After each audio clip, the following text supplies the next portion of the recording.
नमस्ते गुरुजी। जय गुरुजी महाराज।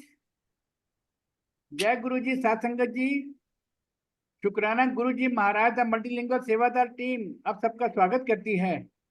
आज एक बार फिर हम सब धन्य हो गए गुरुजी महाराज के दिव्य आशीर्वाद के लिए तैयार होकर कमांडर शर्मा अंकल जी की बुक का नेक्स्ट सेशन आज अन्नूतूर आंटी जी रीड करेंगी। बहुत बहुत स्वागत है आपका अन्नूतूर आंटी। जय Guruji. Commander Sharma uncle, Kamlesh aunty, Seema Narula aunty, Sheetal aunty, आप सबका बहुत बहुत स्वागत है। गुरु संगत जी के बहुत बहुत स्वागत है। आंटी आप रीड करें। मैं फिर से प्रारंभ करूंगी क्योंकि ये बहुत इम्पोर्टेंट बात है कि ये जो यात्रा है ना गुरुजी ने दी है हम अंकल को, तो उसको अंकल ने हमारे लिए गुरुजी के आशीर्वाद से इस पुस्तक में हमारे लिए रचा है गुरुजी के कृपा से। और आज हम डबल ब्लेसिंग्स के लिए में भी रेडी थे, तो गुरुजी ने अंकल के साथ आंटी को भी भेजा है। और this is a very special chapter for me क्योंकि इसमें से जुड़ा एक सत्संग है जो सिर्फ गुरुजी और मेरे को पता है। सो आंटी के सत्संग से रिलेटेड था कुछ। तो आई वॉज थिंकिंग कि गुरुजी के दरबार में कोई कोइंसिडेंसेस तो होते ही नहीं है, क्योंकि कुछ ऐसा हुआ था, कुछ ऐसा घटा था मेरे और मेरे बेटे के बीच में जो आंटी के सत्संग के द्वारा बाद में गुरुजी ने रिवील किया। तो ये जैसे हम सब ने देखा है कि इसमें अंकल को गुरुजी ने प्रेरणा दी कि चैप्टर्स नहीं है, क्योंकि एक निरंतर यात्रा है। तो वो पड़ाव आएंगे, लेकिन वो चैप्टर्स नहीं, क्योंकि वो अभी भी उसमें कुछ ना कुछ ऐसे अंकल हमेशा बताते हैं ये नया चीज जुड़ी and everything is inter related. तो बहुत ब्लेस्ड फील कर रही हूँ कि गुरुजी ने ये कृपा दी through multilingual channel. And Suresh uncle का and Sheetal aunty, Seema Narul aunty का भी वेलकम है along with commander uncle and aunty. तो बहुत खूबसूरत ब्लेसिंग्स हैं गुरुजी की। Without wasting my further time मैं रीडिंग स्टार्ट करती हूँ विद एवरीबॉडीज एंड गुरुजीज आज्ञा। ये 2004 में गुरुजी के जन्म उत्सव की बात है। मेरी पत्नी अंदर मुख्य हॉल में बैठी थी और मैं रसोई घर के सामने अपनी सेवा में कार्यरत था। हॉल के अंदर से लगभग 50 अनुयायियों को एक वक्त पर बाहर लंगर के लिए लाया जा रहा था, ताकि गुरुजी के सामने कुछ और संगत को लाकर बिठाया जा सके। अचानक ही कुछ समय के लिए रसोई घर से लंगर का परोसना रुक गया। उसी वक्त ही एक बड़ी संख्या में पंजाब से संगत आई और हॉल में प्रवेश कर गई। संगत की इस भीड़ के कारण मेरी पत्नी ने खुद को गुरु के एकदम सामने पाया। वो दाएं बाएं किसी भी दिशा में नहीं जा सकती थी। सेवादारों ने संगत को जो जहां था वहीं बैठ जाने का निर्देश दिया। मेरी पत्नी गुरुजी महाराज के एकदम साथ बैठने की हिम्मत नहीं कर पा रही थी। गुरुजी ने उसको देखा और उसे वहीं बैठ जाने को कहा। गुरुजी ने स्वयं अपनी जूती उतार दी और आसन पर चौकड़ी लगाकर बैठ गए, ताकि कुछ और जगह बन जाए और मेरी पत्नी आराम से बैठ जाए। वो जैसे बैठी, पीछे की संगत के धक्के के कारण वो गुरुजी के थोड़ा और भी करीब खिसक गई। वो महाराज के इतने पास बैठी थी कि गुरुजी की पवित्र जूतियां उसके दाहिने घुटने को छू गई। बहुत बड़ा आशीर्वाद। जैसे ही रसोई घर से कुछ देर के बाद फिर से लंगर परोसना शुरू हुआ, उसको उठकर बाहर आना था। उठते समय उसको अपने दाहिने घुटने में, वहीं जहां उसे जूतियों ने छुआ था, बड़ी तीव्र पीड़ा का अनुभव हुआ। तो आंटी, जब वो आपको पीड़ा का अनुभव हुआ, तो गुरुजी जब दर्द देते हैं उसमें भी ब्लेसिंग्स होती हैं, ये तो हम अब जानते हैं, पर उस समय आपको क्या महसूस हुआ, कृपया आप बताएंगे। उस टाइम जय गुरु जी संगत जी, उस टाइम मतलब गुरु जी ने हम लोगों का दिमाग ऐसा जैसे करते हैं ना, सुन्न कर देते हैं किसी। तो इस तरह का दिमाग गुरु जी ने हम लोगों का किया हुआ था, पूरी संगत का। जैसे एक कठपुतली वाला कठपुतली नचाता है, उस तरह से हम गुरु जी की उस पे नाचा करते थे। तो ऐसा कुछ फील नहीं हुआ, मतलब कि हाँ गुरु जी बैठे हैं और बस तुम अपना, तुम्हारे हाथ पैर भी गुरु जी चला रहे हैं, हम लोग तो कुछ करते ही नहीं थे। तो मैं जैसे खड़ी हुई तो मुझे कुछ फील ही नहीं हुआ। मैं गुरुजी की तरफ देखे जा रही थी और गुरुजी मेरी तरफ देख के बार बार इधर उधर बात कर रहे थे। तो बस यही फीलिंग थी मेरी कि हाँ चलो, मुझे बाहर जाना है उठ के। क्योंकि बाकी तो सब गुरुजी को पता था क्या होना है मेरे साथ। Thank you so much aunty.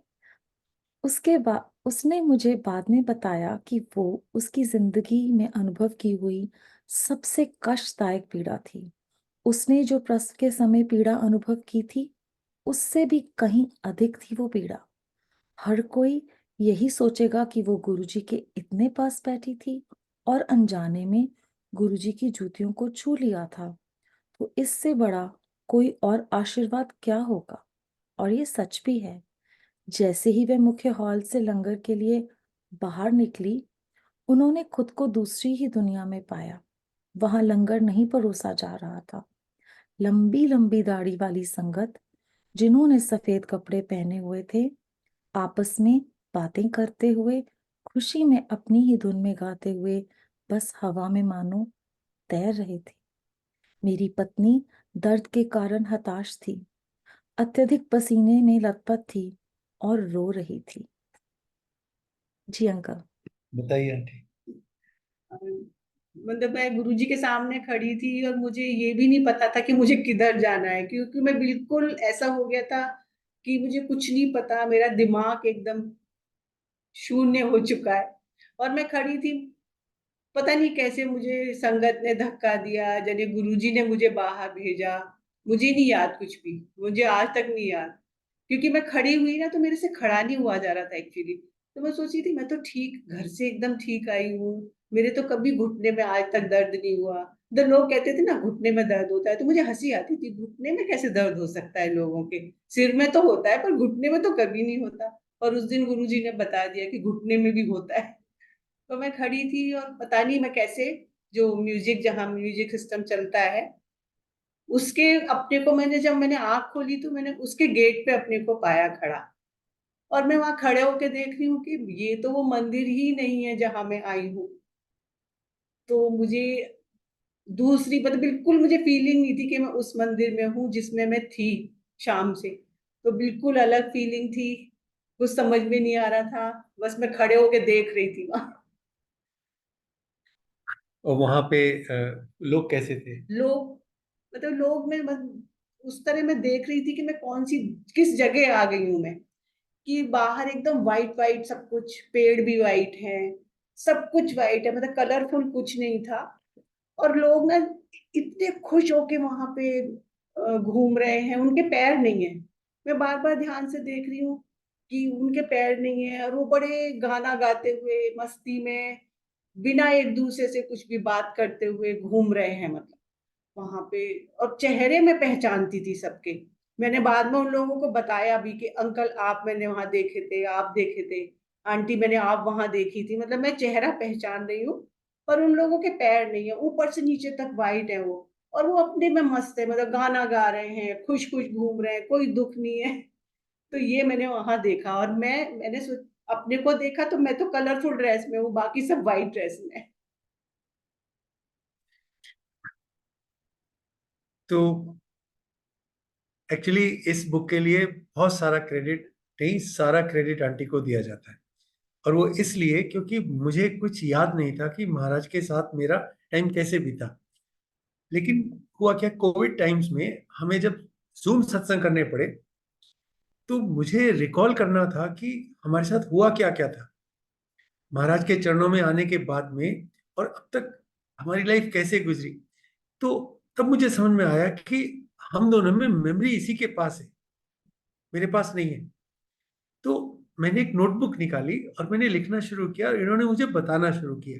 और जब आंटी ने मुझे समझाया कि कैसे कैसे क्या हुआ था, तो मुझे रिकॉल हुआ, हाँ कुछ इस तरह की बात हुई थी। और वो फिर हमने नोट किया सारा का सारा, और उसको मैंने फिर सत्संग में डिटेल करना शुरू किया। सुनने वाले सभी समझ रहे कि ये सब मुझे पता था, लेकिन असलियत में ये है कि एक एक चीज, यहाँ तक कि आंटी को ये भी याद है कि कब किस समय गुरु महाराज के एक्सप्रेशन कैसे थे, क्योंकि गुरु को देखती वो थी, मेरा सिर नीचे रहता था। तो मुझे गुरु महाराज की देखने की हाव भाव की, बोलने की मेमोरीज नहीं है इतनी। मैं तो दूर से थोड़ा देख लिया तो देख लिया, लेकिन आंटी को सब कुछ याद है एंड शी मुझे अभी नरेटेड। भी याद है गुरुजी कैसे आते थे, कैसे बैठते थे, क्या बोलते थे और क्या कपड़े पहन के आते थे, किस तरह से गुरुजी अपनी चुन्नी को समेट के बैठते थे। तो वो सारे सब हाव अभी भाव भी उनको है। याद है, तो इन्होंने मुझे सब बताया, मैंने नोट किया और फिर मुझे वो मेमोरी रिकॉल हुआ। तो इस तरीके से ये वाली जो स्टोरी है ये आंटी ने मुझे बताई। तो जो सबसे डिफरेंट बात इसमें थी कि गुरु महाराज के पास बैठी, जो नॉर्मली नहीं पॉसिबल है, और पास भी इतने पास बैठी कि जैसे महाराज से बिल्कुल फिजिकल कांटेक्ट था। महाराज की जूतियां और महाराज में कोई फर्क नहीं था। और उसके बाद में जब ये बाहर निकली है तो ये मंदिर के अंदर तो थी, लेकिन उस मंदिर में नहीं थी जहां मैं था। और मैं भी वहीं था क्योंकि मैं लंगर की सेवा में होता हूं, और लंगर उस जमाने में किचन के और मंदिर के एग्जिट के म्यूजिक रूम के बीच का जो एरिया है उसी में सर्व होता था, क्योंकि इतनी संगत होती नहीं थी। वहीं तंदूर लगे होते थे और वहीं 3 टेबल लग जाती थी और वहीं संगत को लंगर मिलता था। और वहां पर ये थी और मैं था, और इन्होंने मुझे नहीं देखा क्योंकि ये फिजिकली उस जगह में थी, लेकिन वो कहते ना दूसरे आयाम में थी। तो जो शीतल बेटे ने जो वो सवाल पूछा था ना पिछली बार, कि एक ही टाइम में हम एक ही जगह हैं, लेकिन हम एक दूसरे समय में हैं और दूसरी जगह में हैं। तो कई बार मैं सोचता हूँ कि हम जो देख रहे हैं क्या वो सच है, या जो आंटी ने देखा वो सच है। और और इसमें बहुत मुश्किल नहीं होती इस बात को जानने में कि जो आंटी ने देखा सच तो वही है। इसीलिए संसार को माया कहते हैं, क्योंकि ये रियलिटी नहीं है। ये रियलिटी तो उसको महाराज ने दिखाई उस मोमेंट में अपनी दुनिया में ले जाके। जी आंटी। और हम दावा करते हैं कि हम बहुत कुछ जानते हैं। बिफोर आई गो फर्दर, वो हम सुनते हैं ना कहावत, behind every successful man there is a woman. Guruji ने प्रैक्टिकल करके दिखा दिया through this book that he. Absolutely. अपना सर दीवार के सहारे टिकाकर मेरी पत्नी ने मुझे ढूंढना शुरू किया, एक संगत से जो उसे कुछ जानी पहचानी लगी। उन्होंने मुझे ढूंढकर ये बताने को कहा कि उसकी तबीयत ठीक नहीं है और उसे तुरंत ही चिकित्सक की मदद की जरूरत है। वो चाहती थी कि मैं उन्हें तुरंत ही घर वापस ले जाऊं। इस संगत ने उनकी बात पर ध्यान नहीं दिया और उसे नजरअंदाज कर दिया। मेरी पत्नी ने फिर एक ने अन्य संगत को संपर्क किया, पर उस संगत ने भी उसे नजरअंदाज कर दिया। मेरी पत्नी ने हाथ पकड़कर उन्हें रोकने की कोशिश की, पर उसका हाथ उस संगत के आर पार हो गया, मानो जैसे वो संगत धुएं से बनी हो। वो उनको छूकर या पकड़ नहीं सकी। पूरी तरह से निराश होकर मेरी पत्नी ने खुद को रसोई घर के साथ वाली दीवार तक घसीटा और वहां खड़ी होकर रोने लगी। उसने सोचा कि उसकी मृत्यु हो गई है, क्योंकि जो लोग उसे दिखे वो काल्पनिक से लगे। अब वो फिर से रोने लगी, क्योंकि उसे एहसास हुआ कि उसने अपने बच्चों से विदा भी नहीं ली और अब वो वापस नहीं जा सकती। वो मुझसे बहुत गुस्सा थी, क्योंकि जिस वक्त उसे मेरी सबसे ज्यादा जरूरत थी, मैं उसकी मदद के लिए उसके आसपास नहीं था। मैं वहां पे खड़ी थी आंटी, जैसे मैं गेट के बाहर निकली तो मेरे इतना दर्द मेरी जिंदगी में मुझे कहीं आज तक नहीं हुआ जितना उस दिन हुआ था। तो मैंने सोचा कि चलो मैं संगत, वैसे मेरे अंकल ना हर 10 मिनट में मुझे आके मिलते थे कि सब कुछ ठीक है, सब कुछ चाहिए तो नहीं। उस दिन एक बार भी नहीं आए अंकल। मतलब इतनी भीड़ में मैं अंकल को नहीं ढूंढ सकती थी, अंकल मुझे हमेशा ढूंढ लेते थे चाहे मैं कहीं भी हूँ। लेकिन उस दिन अंकल नहीं आए और मुझे गुस्सा आ रहा था कि आज जरूरत है तो आज नहीं आए। तो मैं जो बहुत जान, क्योंकि मैं खड़े होके वहां पे सब जानने वाली संगत होती थी उस टाइम थोड़ी सी। तो जैसे मैं खड़ी हूँ तो आंटी अंकल को ढूंढ रहे हो, कमांडर अंकल उधर है, लेकिन उधर उस दिन मुझे कोई देख नहीं रहा था, जबकि उनको मैं पहचानती थी। तो मुझे लग रहा था कि ये हर बार तो मुझे बोलते थे कुछ ना कुछ कि कैसे हो आंटी। मैंने कहा आज ही मेरी तरफ ध्यान ही नहीं दे रहे, गाना गाते हुए मेरे साइड से निकल गए। तो मैंने, एक और संगत आई, उसको मैं जानती थी, गुड़गांव के थे वो, तो मैंने उनको रोक के जोर से चिल्ला के बोला, अंकल मेरे अंकल को बोल दो मेरी तबीयत बहुत खराब है और मुझे घर जाना है फौरन। उन्होंने मेरी तरफ देखा ही नहीं। तो मैंने कही ऐसे ही नहीं रुकेंगे, मैंने उनका हाथ पकड़ के बोलना चाहा कि अंकल प्लीज मेरे अंकल को बुला दो, कमांडर अंकल को। वो तो, मैंने जैसे ही उनका हाथ पकड़ा ना, मेरे हाथ उनके अंदर से पूरा निकल गया। तब मुझे फील हुआ कि मैं तो इस दुनिया से जा चुकी हूँ, और ये सब जो ऊपर है सब, ये गुरु, मतलब तब उस टाइम दिमाग में नहीं आया कि गुरु जी की दुनिया है। मैंने कहा अब मेरी तो डेथ हो गई है, और मैं तो अपने बच्चों से भी नहीं मिली, मैंने उन्हें बाय भी नहीं करा, मैं तो ऐसे ही घर से आ गई थी। तो मेरे दिमाग में ये चल रहा था। ये करते करते ना, तो 2-3 संगत को मैंने फिर और रोका, तो वो भी ऐसे हुआ। तो बस फिर तो मैं रोना ही शुरू हो गई कि अब तो मैं गई इस दुनिया से, अब मैं कैसे वापस आ जाऊंगी नीचे। ऐसे करते करते मैं, जो किचन था पहले, उसके डोर के पास जाके खड़ी हो गई, मैं सिर अपना बॉडी पूरी लगा के, और जोर जोर से, मुझे अच्छे से याद है मैं बहुत जोर जोर से रो रही थी। मैं सोची थी कोई मेरी तरफ देख ही नहीं रहा, कोई मुझे पूछ ही नहीं रहा। तो आंटी मैं ये और बताना चाहूंगा कि अ, जब उसको मेरी जरूरत थी तो मैं वहां नहीं था। अगर आपने सबीना कोच और आंटी का सत्संग सुना है तो गुरु महाराज ने उनको बोला कि आंटी जब तुझे जरूरत पड़ी तो कोई काम नहीं आया, गुरु काम आया। तो अल्टीमेटली गुरु महाराज के अलावा हमारे जितने सहारे हैं ना, ये सारे टेम्परेरी हैं। जब जरूरत पड़ेगी तो केवल गुरु काम आएंगे, और वही होगा। जी आंटी। सोचो, मैं जब भी सेवा में रहता हूँ तो बीच बीच में जाकर देखता रहता हूँ कि वो ठीक है। उस दिन भी मैंने यही कोशिश की, पर मैं उसको कहीं भी देख नहीं पाया। मैंने कुछ संगत से भी उसके बारे में पूछा, पर कोई भी ये नहीं बता पाया कि वो कहाँ है। ऐसा लगा मानो वह हवा में कहीं गायब हो गई। ये हमने बाद में समझा कि मैं और मेरी पत्नी एक साथ एक ही समय में रसोई घर के सामने ही थे, लेकिन वह एक अलग दुनिया में थी। आंटी ये बहुत अजीब सा एक्सपीरियंस है। आज भी इसको सोच के मैं हिल जाता। हम लोग वहीं थे दोनों, लेकिन ये महाराज की एक दूसरी दुनिया में थी और मैं महाराज की एक दूसरी दुनिया में था, विद इन मीटर्स। और ये मेरे लिए चिल्ला रही थी और मैं इसको ढूंढ रहा था, और डेस्परेटली ढूंढ रहा था। मैं इस बारे में आपको बताना चाहता हूँ कि इसको ढूंढने के लिए, देखने के लिए गुरु महाराज ने मुझे एक बहुत स्पेशल कैपेबिलिटी दी है।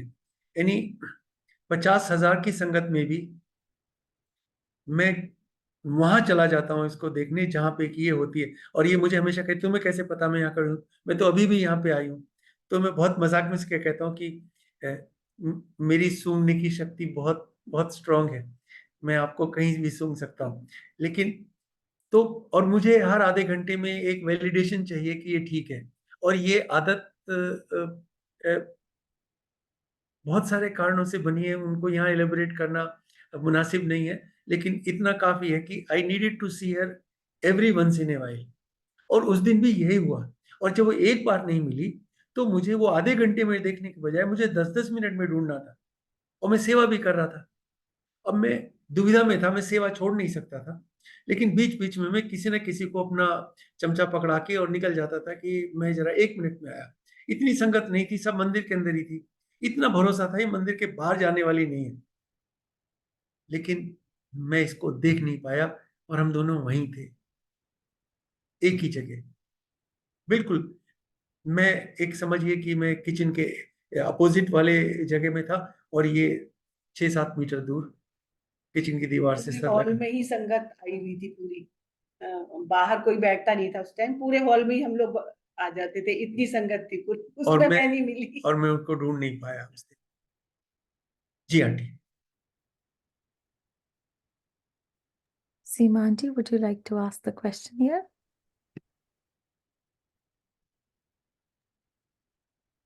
You know, Anu, the question you and I were discussing, Commander Uncle has already touched it, you know.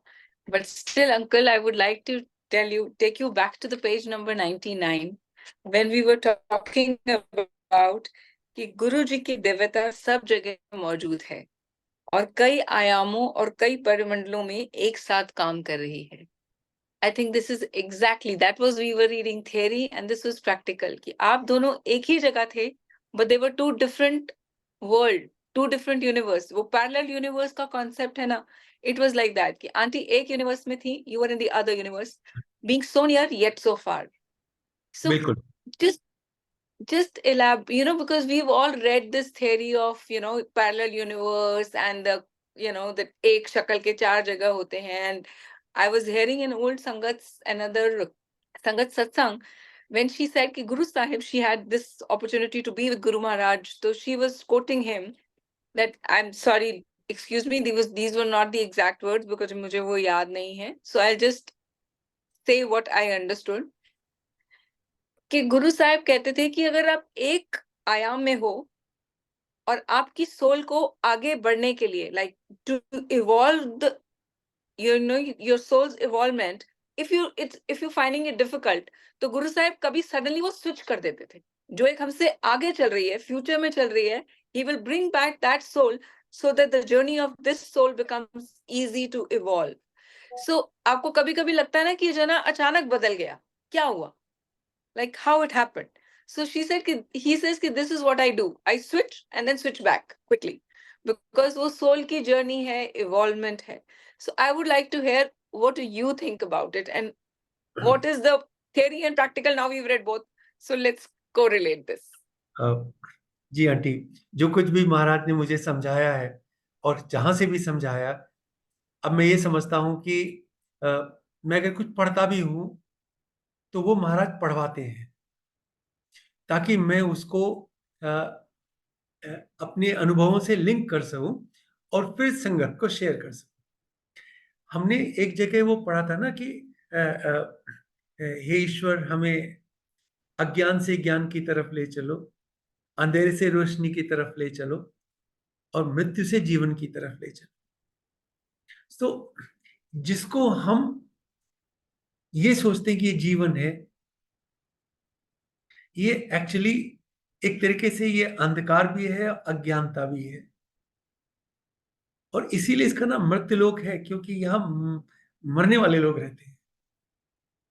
और यहां से जो वो दुनिया है, तो एक जगह मैं पढ़ रहा था कि अगर ये मान लिया जाए कि हम धरती पे हैं, हम तो बीच में हैं. हाँ, यहाँ अंधेरा भी है और रोशनी भी है. यहां से हम नीचे की तरफ अंधेरे में भी जा सकते हैं और ऊपर की तरफ रोशनी में भी जा सकते हैं. और गुरु महाराज ने कहा, मैं रोशनी से आया हूं. रिमेंबर दिस, महाराज के अपने वचन है, I have come from the light and I will go back to the light. जहां महाराज है वहां केवल रोशनी है. इसके अलावा ये जो वेट है, जिसको हेवीनेस कहते हैं, जो डार्क है वो भारी है और जो रोशनी का है वो हल्का है. हल्का है तो ऊपर उठता है और ये हमारी सोल का, और जो वेट है ना, वो हमारे कर्मों का बोझ है. और कोई बोझ इस दुनिया का हमारे साथ नहीं जाता, केवल हमारे कर्मों का बोझ जाता है. और वो कर्म जो गुरु हमारे कटवा के हमें लाइट बना देंगे, हमें हल्का बना देंगे, ताकि हम गुरु की तरफ चल सकें. इस बात पे, and Guru is pure light at the highest point. उनसे ज्यादा लाइट कहीं नहीं है. उनके नीचे फिर शेड्स हैं, थोड़ी सी कम लाइट, थोड़ी सी कम लाइट, और ये ऊंचा नीचा सा जहां हम हैं, जहां रोशनी भी है. ये समझिए 0 से 10 है तो हम 4.5 और 5 के पास हैं धरती पे. So we get a chance to move either way. हम रोशनी की तरफ भी जा सकते हैं और अंधेरे की तरफ भी जा सकते हैं. और इसी तरीके से हम इसको एक्सटेंड कर सकते हैं, अनहैप्पीनेस से, दुख से सुख की ओर, अशांति से शांति की ओर, नफरत से प्यार की ओर. तो ये हर वो चीज जो अच्छी है, जो प्योर है, जो बढ़िया है, जो हमेशा रहने वाली है, वो गुरु महाराज की तरफ ले जाएगी। हर चीज जो नश्वर है वो आपको गुरु से दूर ले जाएगी। तो हम यहाँ पर एक दो दो दो राह पे खड़े हैं। ये चॉइस एक्सरसाइज कर सकते हैं गुरु की कृपा से कि हम गुरु की तरफ जाएं। और गुरु की तरफ जाने के लिए फिर मैं उसी बात पे आता हूँ, महाराज ने वही चीज प्रैक्टिकली समझाई थी। साडे गुरु ने जहाज बनाया, आओ जी ने पार लंघना। तो अगर आप वो रास्ता चूज करते हैं तो भी कुछ करने की जरूरत नहीं, you have to just exercise that choice कि गुरु के जहाज पे चढ़ जाओ, then let him take you across. तो हमें बहुत ज्यादा नहीं करना है। और इस बात को दोबारा से जब मौका मिलेगा तो शायद थोड़ा सा आगे इसका जिक्र है, तो मैं अभी उसको बहुत एलेबोरेटली कवर ना करूं, पर होपफुली सीमा आंटी आपके सवाल का जवाब मिला। Absolutely uncle, and that is why aunty ने जो दुनिया देखी उसमें सब सफेद था, लाइट, और सब फ्लोट कर रहे थे। Again the wait wise also light, because Light. कर्मों का बोझ हट गया मालिक की दया से। महाराज ने सो कटा दिया, तो वेट नहीं है, एब्सोल्युटली ग्रेविटी yes, नहीं है बिल्कुल। so that is why they were not walking, they were floating. And white is the colour of purity, खुश खुश। और खुश, हैप्पीनेस। Yes. तो आप देखिए हर वो चीज जो गुरु के पास होनी चाहिए वहां थी। एक फर्क था, आंटी अपने कपड़ों में थी मैं रो रही थी बस। और अपने पैरों पे थी। तो इसको गुरु महाराज ने केवल वहां पर ले जाना था। मैं चलो इस बात को अभी कह देता हूं, मैंने नहीं, आने दीजिए, वो समय आने दीजिए, उस समय बात करेंगे आंटी जी, please. Guruji is teaching us patience and rightly said कि light को गुरुजी ने दो perspective से अभी हमें समझाया, not only the light but the lightness which is reality. शुक्राना गुरुजी। मेरी पत्नी ने देखा कि वे एक सफेद दाढ़ी वाले व्यक्ति ने उसे कुछ लंगर खाने को दिया। उसने उस व्यक्ति के केवल दाढ़ी और पांव ही देखे। उसके पांव देखकर उसे गुरुजी के चरण याद आ गए। उसने विरोध किया कि उसे बहुत दर्द हो रहा है और वो कुछ भी नहीं खाना चाहती, परंतु फिर भी उसके हाथ में थाली आ गई। उसने ध्यान दिया कि थाली में लंगर जैसा खाना हम खाते हैं वैसा नहीं था, बल्कि एक कोयले जैसा काला पदार्थ था। वो व्यक्ति उसे थाली देकर गायब हो गया। ये एहसास करके कि उसके पांव गुरुजी के चरणों जैसे थे, उसने अपने आप को किसी तरह उस लंगर को खा लेने के लिए राजी कर लिया। लंगर खाते ही वो थाली उसके हाथ से गायब हो गई। अब उसको ऐसा महसूस हो रहा था कि उसको उल्टी हो जाएगी और वे वहां रसोई घर के सामने उल्टी नहीं करना चाहती थी। उसने बाथरूम जाने का सोचा पर वो चल ही नहीं पा रही थी। फिर भी जैसे ही उसने बाथरूम जाने का सोचा वो वैसे ही वहां पहुंच गई। वहीं उसने उसी काले पदार्थ की उल्टी कर दी। गुरुजी ही जाने वो क्या था। उल्टी करने के फौरन बाद उसने खुद को वापस सामान्य परिस्थिति में पाया। बाथरूम वैसा ही था जैसा हुआ करता था। वो जगह जहां उसको ये अनुभव हुआ था, जो पूरी की पूरी एकदम सफेद थी, जहां सबने सफेद कपड़े पहने थे, वह जगह अब गायब हो चुकी थी और मेरी पत्नी वापस मंदिर में थी। So astral travel is the word that came to my mind while I was reading this. मैं वहां किचन के सामने खड़ी थी आंख बंद करके, तभी ना मेरे सामने मुझे ऐसे आवाज आई, बोलते ले लंगर कर ले आंटी।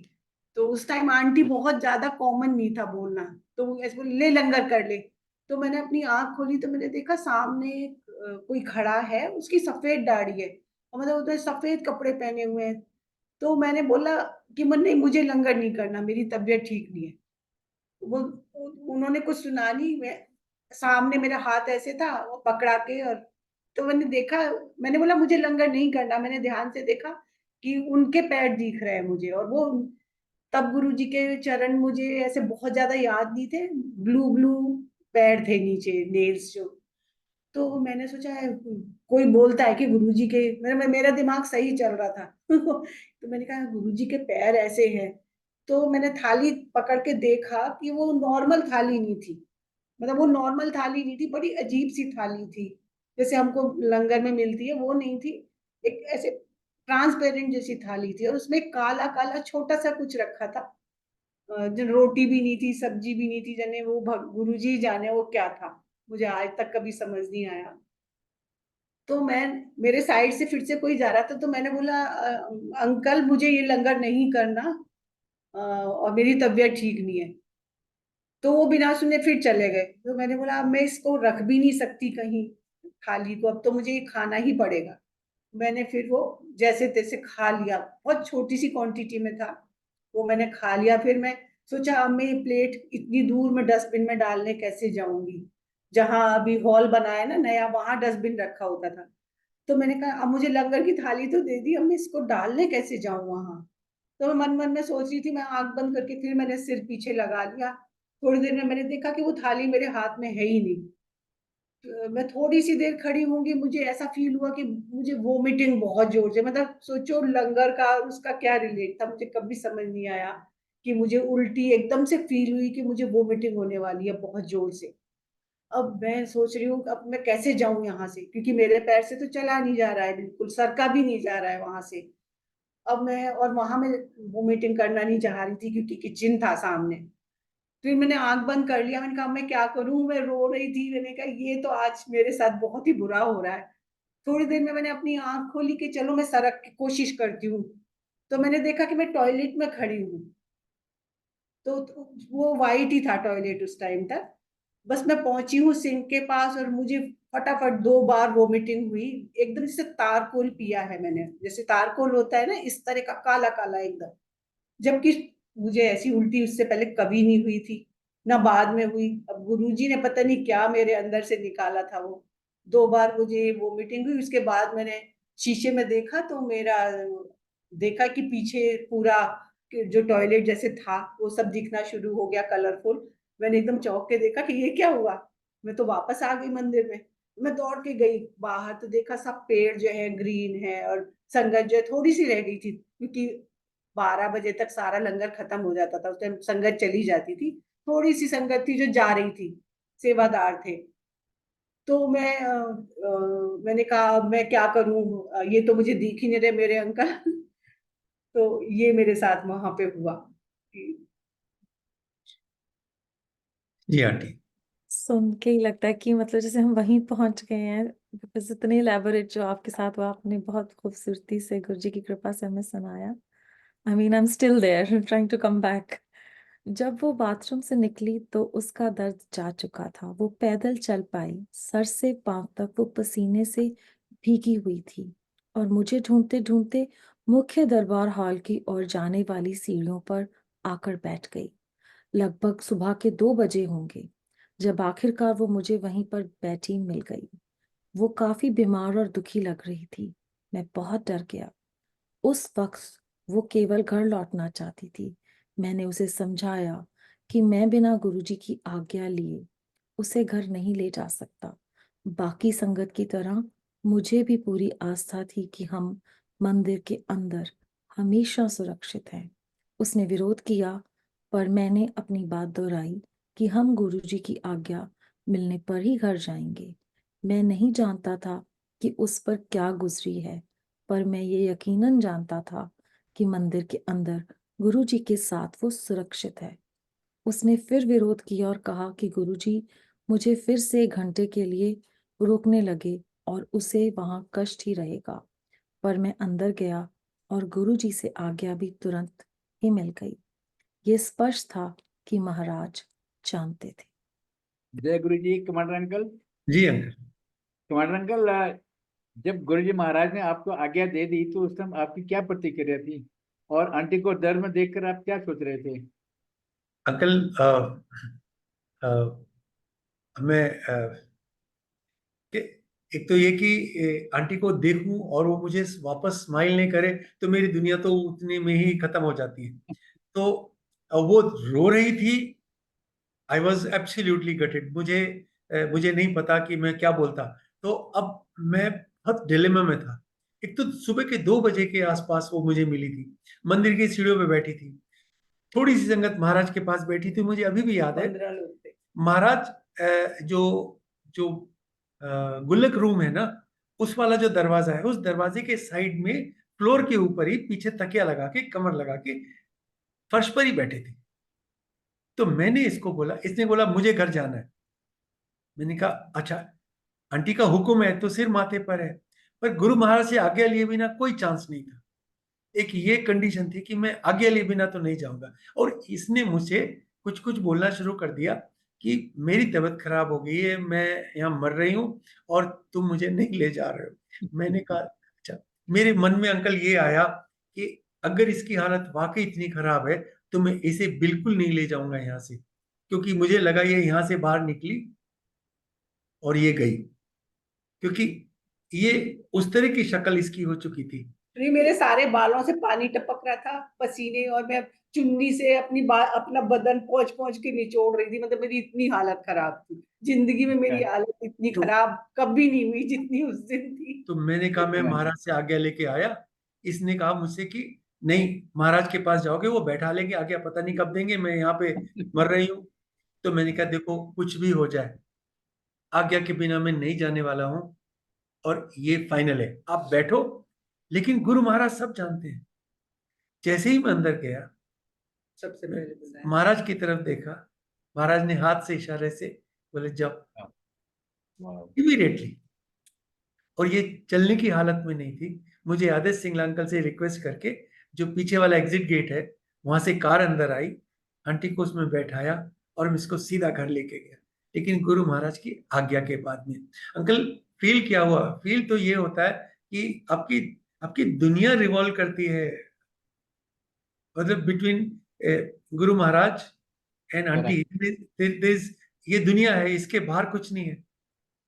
जी अंकल। तो जैसे मैं बोलता हूँ ना कि नहीं रहने दीजिए, आप जी समझ अंकल। रहे हैं मैं क्या कह रहा हूँ। जी अंकल, जी uncle. Over to you Anu aunty.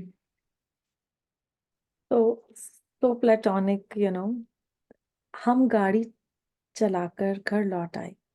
अगली सुबह मेरी पत्नी ने मुझे चाय का प्याला देते हुए जगाया और मैंने प्रतिक्रिया में उसको आराम करने को कहा। उसने कहा उसे कुछ नहीं हुआ, वो ठीक थी और अब कोई दर्द भी नहीं था। उसने मुझे पूरी बात बताई कि उसके साथ क्या हुआ था, लेकिन मुझे कुछ ज्यादा समझ नहीं आया। हम अक्सर हैरानी से सोचते थे कि इस अनुभव का क्या मतलब था। यह तो हमें पता था कि गुरुजी ने कहा है कि उनकी दूसरी दुनिया सफेद है। इसलिए मेरा मानना है कि मेरी पत्नी गुरुजी की मृत्यु उपरांत वाली दुनिया में गई थी और लौट आई।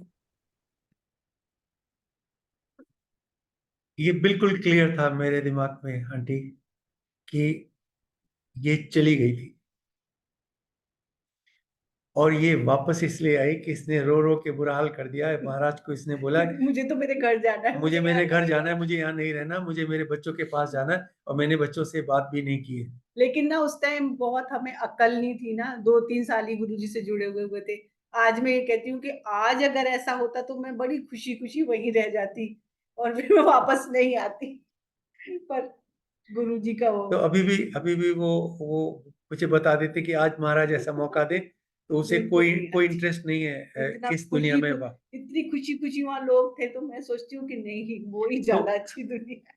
तो महाराज की जो जो असली दुनिया है ना, बहुत अच्छी।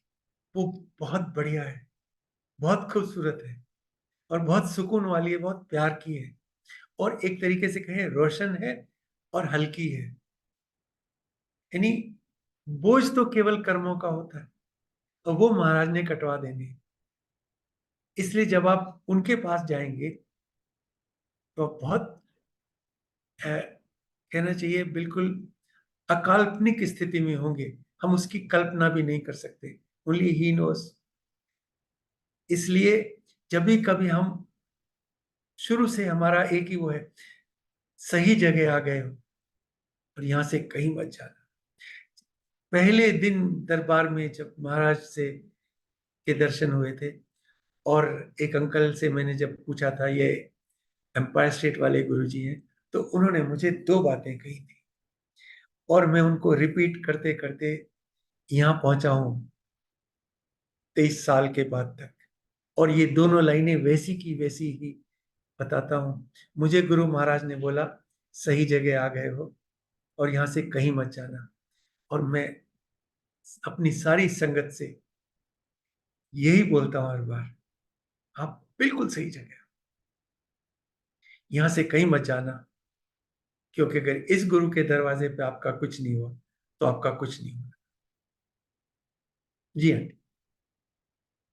Before going further, there are no coincidences in दरबार। सीमा आंटी ने बोला था कि उन्होंने किसी संगत से सुना था ना कि समटाइम्स वो सोल को वापस भेजते हैं दूसरों को आगे लेके जाने के लिए। तो aunty, you had a role to play in our lives. तो गुरुजी ने ये मौका, ये आज का लम्हा पहले से सोचा हुआ था, तो इसलिए उन्होंने तब आपसे कहलवाया, क्योंकि हम फिर इस एक्सपीरियंस से वंचित रह जाते हैं। So and there are no coincidences. So aunty was made to share the other संगत्स दैट पर्टिकुलर लाइन। एंड जब आप बोल रहे थे ना आंटी, तो आपको इसलिए गुरुजी ने हम सब के लिए रखा कि हमारा उद्धार हो जाए और हम आपके मुंह से सुने। क्योंकि फर्स्ट टाइम जो आप ट्रांसपेरेंट थाली बता रहे हो, वो अंकल ने लिखा तो बहुत सुंदर है, पर उसे वो कलमबद्ध करना is different. So thank you Guruji for keeping aunty and giving us this today's experience. इस अनुभव को हम तब थोड़ा बहुत समझ पाए जब हमने एक भक्तिपूर्ण शब्द सुना, जिसमें सत्संग क्यों महत्वपूर्ण है इस बारे में बताया गया। उस शब्द की प्रमुख पंक्ति है, ऐसी लाल तुझ बिन कौन करे, गरीब निवाज गुसैया मेरा, माथे छतर तरे।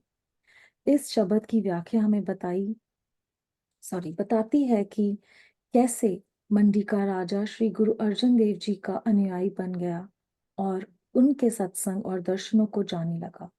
एक दिन उस राजा ने गुरु महाराज के शिविर में एक अनुयायी को एक छंद गाते हुए सुना, जिसमें कहा गया था कि जो लिखा जा चुका है वो मिटाकर पुनः नहीं लिखा जा सकता।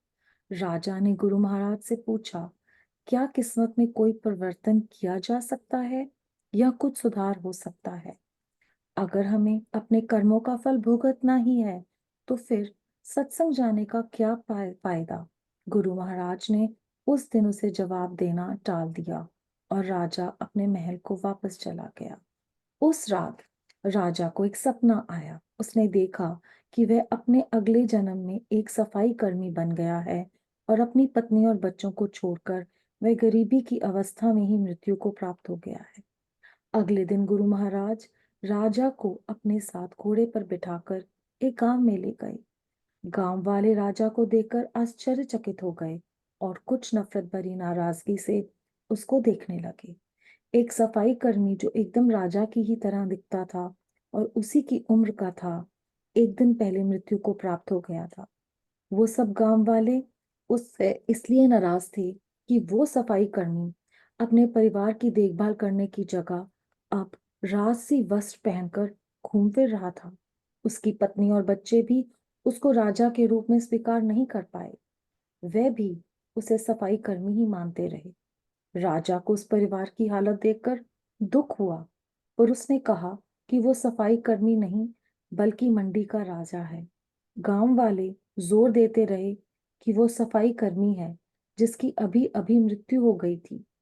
गुरुजी दूर खड़े मुस्कुराते रहे और जब समस्या का हल ढूंढने के लिए सबको उनके सामने लाया गया तो गुरुजी ने गांव वालों से उस सफाई कर्मी की कब्र को खोदने के लिए बोला। अगर कब्र में मृत शरीर मिल जाएगा तो ये बात साबित हो जाएगी कि सफाई कर्मी मर चुका है और ये कोई वेशधारी नहीं है। ऐसा ही किया गया।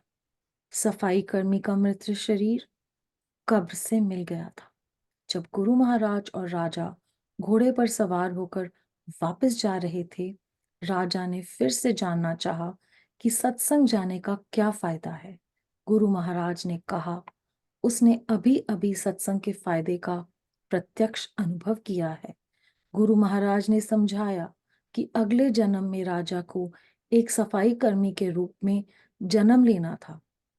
जो शादी करता, बच्चे होते और 35 वर्ष की उम्र में वो गरीबी में मृत्यु को प्राप्त हो जाता। लेकिन क्योंकि वो सतगुरु या पूर्ण गुरु की शरण में आ गया था। इसीलिए उसके दुष्कर्मों के प्रभाव से जो उसको एक अत्यंत कष्टपूर्ण जीवन जीना था, वो सिर्फ एक सपने में ही कट गया। कर्मों के फल तो भुगतने ही पड़ते हैं, लेकिन सतगुरु की परम कृपा से उन फलों को ऐसे आयाम से में भुगतवा दिया जाता है जहां पर कष्ट केवल अवास्तविक ही बना रहता है। मुझे पूरा यकीन है आप लोग रिलेट कर सकते हैं इस स्टोरी को, जो एक शब्द व्याख्या में गुरु महाराज ने हमें मंदिर में सुनवाई, और बहुत बार सुनवाई। हम लोगों के इसमें डाउट कई बार होता रहता है कि जब जो होना है, कर्म प्रधान विश्व रचिरा का, जो जेहि करे सो तेहि फल चाका, और जैसे गीता में बोला गया कर्मण्येवाधिकारस्ते मा फलेषु कदाचन। तो बेसिकली आप कर्म करेंगे और फल भुगतेंगे, और अगर भुगतेंगे ही और ये होना ही है, फिर सत्संग की क्या। और गुरु महाराज ने समझाया कि सत्संग इसलिए कि सत्संग के माध्यम से गुरु आपको वो दे सकते हैं जो आपके भाग्य में है ही नहीं। तो कितनी बार गुरु महाराज ने इसको सुनवाया, और कितनी बार जो संगत आई और ऐसी कंडीशन से रिकवर करके आई जो मेडिकली इम्पॉसिबल हो, तो गुरु महाराज कई बार कह देते थे जब माथा टेकते थे कि अंकल सेकंड लाइफ, मैंने आपको दूसरी जिंदगी दे दी, आपकी जो जिंदगी यहां होनी थी वो खत्म हो गई थी, मैं आपको दूसरी जिंदगी दी है, और वो भी कोई एक पर्पस है क्यों दी। लेकिन ये एक बात महाराज और कहते थे, और वो ये है, और ये आप और हम सबके लिए बहुत रीअश्योरिंग थॉट है। गुरु महाराज ने कहा मेरी संगत यहां भी मेरे पास है और वहां भी मेरे पास है, आप लोग गुरु महाराज से दूर नहीं होंगे। देयरफॉर दुनिया का पता नहीं क्या होगा, कौन कहां जाएगा, लेकिन be comfortable with this thought, इस विश्वास के साथ बहुत सुकून से रहिए कि आप गुरु महाराज के पास ही होंगे। आपको बस संगत बनना है। हर एक इंसान जो मंदिर आता है और सत्संग में हिस्सा लेता है संगत नहीं है। संगत बनने वाली बात को हम कई बार डिस्कस कर चुके हैं, लेकिन आप अगर संगत हैं और गुरु के जहाज में चढ़ चुके हैं तो आप कहीं और नहीं जा रहे। और आंटी को महाराज जाने क्या भुगतना, ये भी पॉसिबल है, और मैं महाराज का शुक्रगुजार हूं कि उन्होंने आंटी की जिंदगी को जो खत्म होनी थी, और ये आंटी अकेली नहीं है, ऐसे हमने सत्संग सुने हैं जिसमें गुरु महाराज की दुनिया में संगत जा चुकी है, और वहां पे वो उनसे रिक्वेस्ट करती महाराज मुझे वापस जाना है, and Guru Maharaj sends her back. तो गुरु कुछ भी कर सकते हैं, इनके लिए कुछ भी असंभव नहीं है, और ये उन्होंने कर दिया। इसको दूसरी दुनिया में ले भी गए और वापस भी बुला लिया, और ये सारी की सारी चीज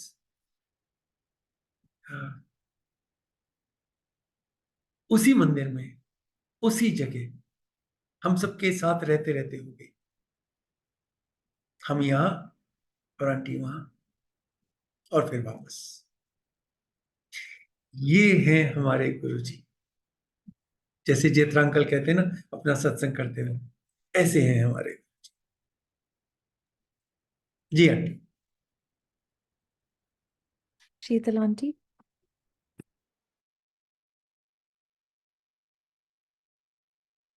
we can't hear you. I think you're still mute.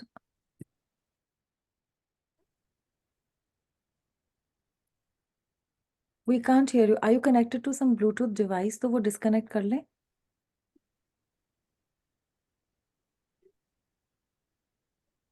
Please try again. We still can't hear you.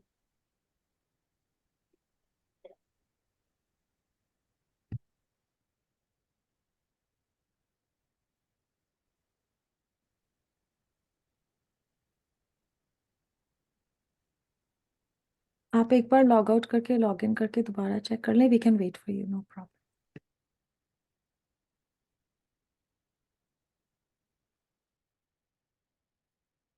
इसमें ना मुझे एक बहुत खूबसूरत सी बात याद आ गई है। एक शब्द है, मेरी बांदी भगत छड़ावे, बांधे भगत न छोटे मोहे। जो गुरु महाराज कह सकते हैं, कर सकते हैं, वो भगवान का लिखा भी बदल सकते हैं, और जो गुरु ने कह दिया वो भगवान नहीं बदल सकते। So this is between Guruji and us, how beautifully, kindly he makes us go through our karmas, and he just takes it on himself. He makes it so much easy for us. So शुक्राना है गुरुजी का. All thanks to him. Absolutely. नहीं बेटा, Okay. So I'll just I remember the question thoda sa. So uncle, the question that Guruji Maharaj had asked her, and it's no coincidence. Before I share what her question is, I had written my notes on the phone, and since the session has started, I can't find my phone. It's in the house, but it's on silent, so I can't find. So अगर वो बोल नहीं पा रही है भी, Guruji, everything happens with his will. This is a small example. So we were discussing कि आपसे ये पूछना चाहते हैं कि ये जो व्याख्या आपने सुनी थी आंटी अंकल, तो आपको कुछ वर्षों के बाद कनेक्शन हुआ इस व्याख्या का के साथ, आप जोड़ पाए इस इंसिडेंस को, या तभी हो गया? That's the question. अभी तो कुछ भी नहीं हो गया था आंटी, मैं आपको सच बताता हूँ। गुरुजी ना वैसे थोड़ा थोड़ा ना गुरुजी हिंट देते थे।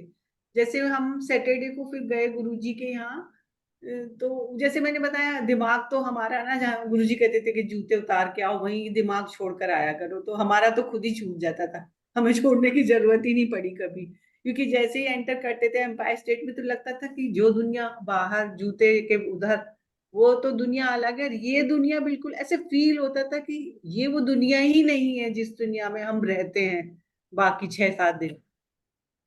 तो वहां पे जाके बिल्कुल जैसे हम लोग खड़े हुए, तो गुरुजी ऐसे नहीं कि हमें बोल रहे हैं, किसी को कह रहे थे कि मेरी तो चिट्टी दुनिया है, मतलब मेरी चिट्टी दुनिया है, मतलब सफेद दुनिया है मेरी, और गुरुजी हंसने लग गए।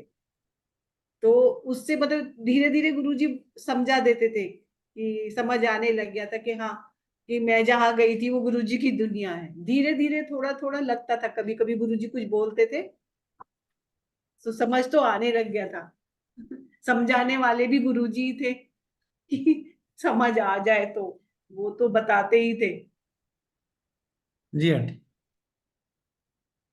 अंकल आप कुछ कह रहे थे कि टाइम लगा।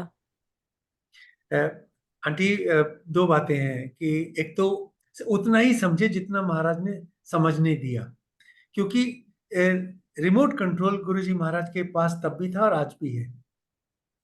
और बहुत सारी चीजें ऐसी हैं जो जब मैं सोचता हूँ और मैं बोलता हूँ, तो मुझे खुद को बहुत आश्चर्य होता है कि मैं ऐसा कैसे सोच पाया और मैं ऐसा कैसे समझ पाया। लेकिन मुझे ये लगता है कि हम बेसिकली टूल्स हैं।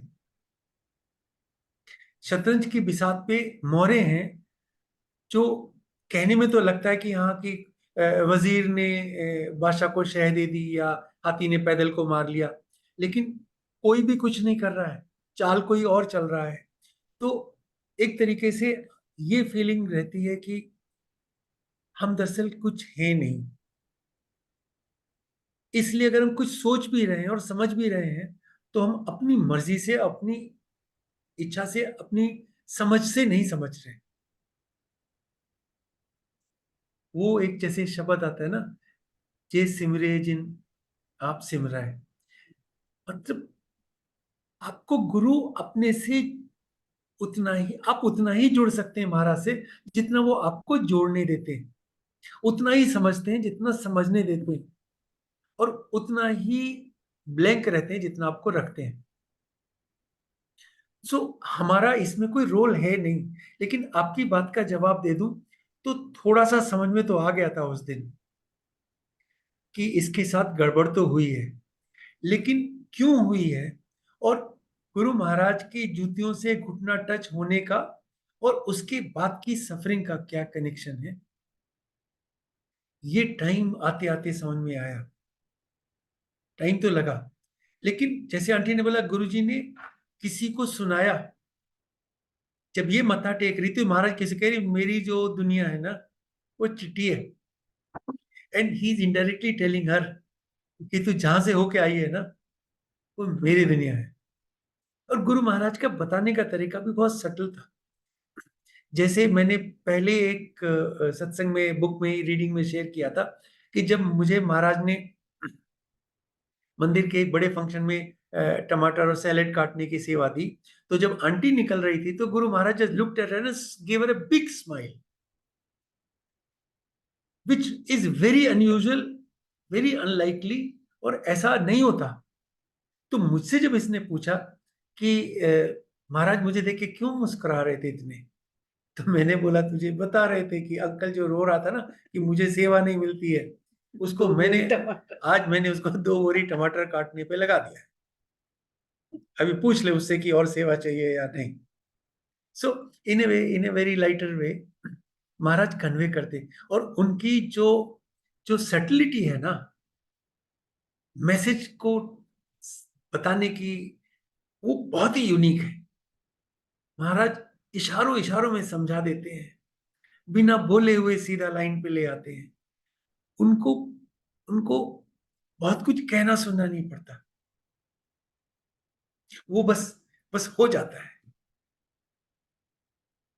जी, महाराज के बारे में जब बात करते हैं ना, तो ये सब कुछ समझने और समझाने से परे की बात है। हम लोग की सोच और समझ इतनी लिमिटेड है कि गुरु महाराज का जिक्र करना भी हमारी औकात से ऊपर की बात है, और हम कर पा रहे हैं, ये उनकी कृपा है।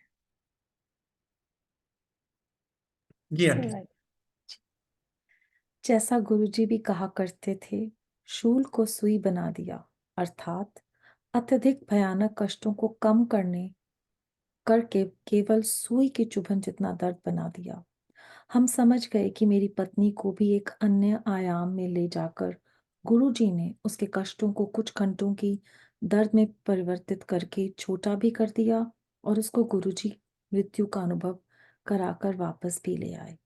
ऐसे हैं हमारे गुरुजी, उनसे ऊपर कुछ नहीं है और ना ही कभी होगा। शिव होते हुए भी वो स्वयं पूर्ण स्वतंत्रता का आनंद लेते हैं। ऐसा कोई भी नहीं है जो उनकी इच्छा विफल कर दे।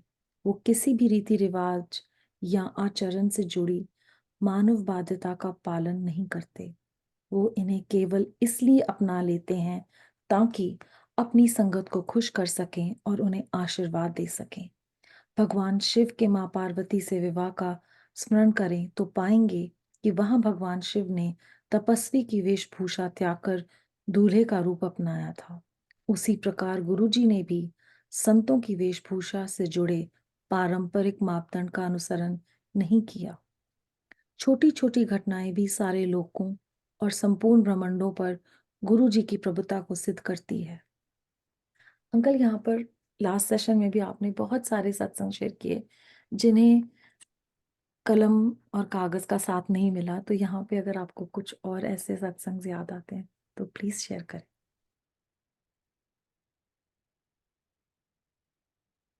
एक सत्संग सुनाया था जब जैसे हम आज सत्संग कहते हैं ना, गुरु महाराज जब कोई ऐसी संगत आ जाए जिसका एक्सपीरियंस नई संगत को गुरु महाराज से जुड़ने में आसानी करेगा, और वो कॉन्फिडेंस लाएगा, विश्वास आएगा कि गुरु से जुड़ के वो सब हो सकता है जिस उम्मीद से वो गुरु महाराज के पास आए हैं, तो वो खड़ा करके सत्संग सुनाते।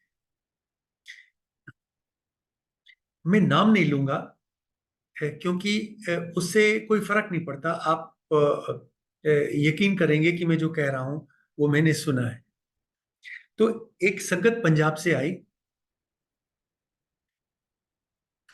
उनके आते ही गुरु महाराज ने म्यूजिक रुकवाया और कहा कि खड़े होकर सत्संग सुना। उन्होंने सत्संग सुनाया कि उनके पिताजी गुरु महाराज के अनुयायी थे, और जब महाराज पंजाब में थे तो उनके पास आया करते थे। उनको पेट का कैंसर हुआ, तो गुरु महाराज के पास जब वो बैठे थे तो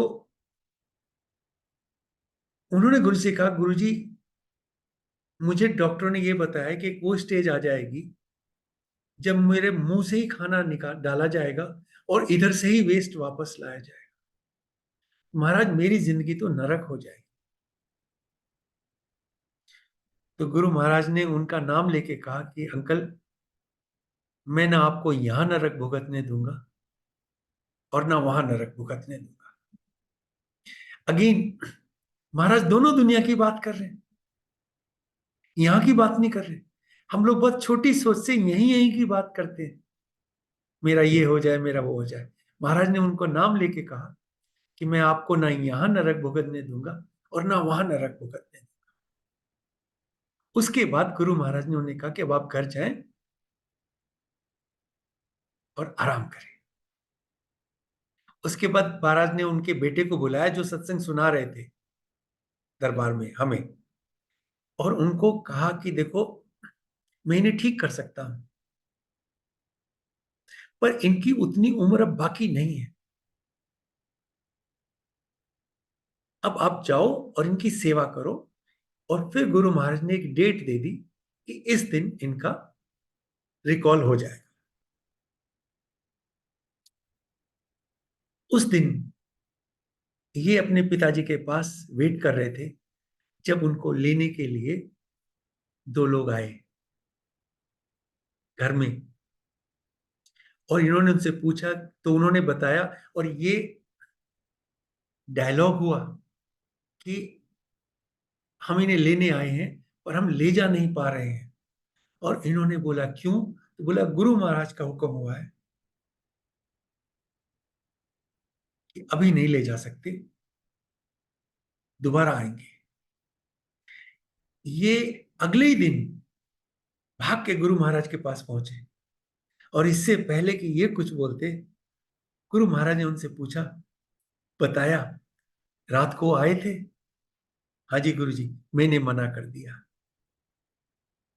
मैंने मना कर दिया क्योंकि मैंने उनको कहा था कि प्रॉमिस किया था कि मैं वहां भी नरक नहीं भुगतने दूंगा। इसलिए मैंने 3 दिन की सफरिंग और दे दी, अकाउंट सेटल हो जाए। इसलिए अब इनको 3 दिन की एक्सटेंशन है और ये उस दिन जाएंगे, ताकि यहां से कोई कर्म का बोझ नहीं जाए और हम वापस उसी चीज पे आ गए।